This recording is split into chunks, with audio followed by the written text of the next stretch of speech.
যে তোমার হাওয়াসবাড়ি থেকে খাতি রোড যে একটা খাম চলে আর বর্তমানে তো খাম স্টার্ট হয়ে গেছে। এই খাম করা মানে অবস্থাত যে এই শাল্টিংকর গাড়ি প্রাইভেট গাড়ি 2 চকিয়া 4 চকিয়া যতটুক বাহন আছে এই গাড়ি চলার কারণে অসুবিধা আর খামো এর বুঝে আমার মামুয়ে কইবা গাড়িটা বন্ধ হইতো খিলাকিত হইতো কোনবা যেতে মামুয়ে কইবা আসসালামু আলাইকুম সালাম মানে বন থাকো মানে অনুতারা এগুলা যে আর একটা ভিডিও মানে ভিডিও করছে ভাল লাগছে যে হয়েছে পিছর উপরে পাথর ডালি দিছে পিছর উপরে পাথর না পিছর উপরে পাথর ডালিয়া ও গ্রাইন্ডার তারা সেটা মেশিনে আনছে দেখাইও তুমি বাদে কিতা করে দেখাইও ওগুই সারা কাটিয়া সিমেন্ট মিক্স করবো এগুলা রোডটা তারা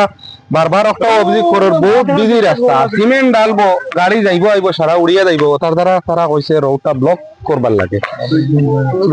2-4 দিন ওলা ব্লক থাকবো আমরা নতুন বাজার মুখ খাবাসবাড়ি যে একটা নতুন বাজার অন বন্ধ থাকবো আর ঠিক খাবাসবাড়ি বাজারও বন্ধ থাকবো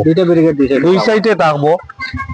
অবাই তাকে কেউ শিবপুর ঘুরিয়া তাইন হুজাই গেলে যাইতে পারবা আর হুজাই থেকে যারা আইবা খাবাসবাড়ি থেকে সানগাম ঘুরিয়া যাইতে পারবা কোনো অসুবিধা না এলা তারা বারবার ওখানে কইছে যে রাস্তাটা পুরা ব্লক করবার লাগে রাস্তাটা বক্কা বিজি রাস্তা তো আমরা সারা একটাও যে জিও কর্ম ভিডিওটা হলা বেশ করে শেয়ার করে যাতে সারা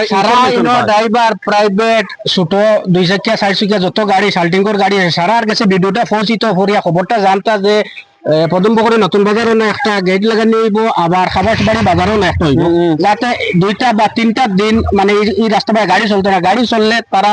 খামর প্রবলেম হয়ে যাব খাম করতে আমরা রাস্তা অসুন্দর হয়ে যাব এর কারণে আমরা সারা খেয়াল করতাম আর গাড়িটা যে হিসাবে মেসেজ হইতা গাড়িটা বন্ধ হইতো আর যে যেন পাইমো সারারে জানাইয়া দিবার চেষ্টা করুন। আসসালামু আলাইকুম।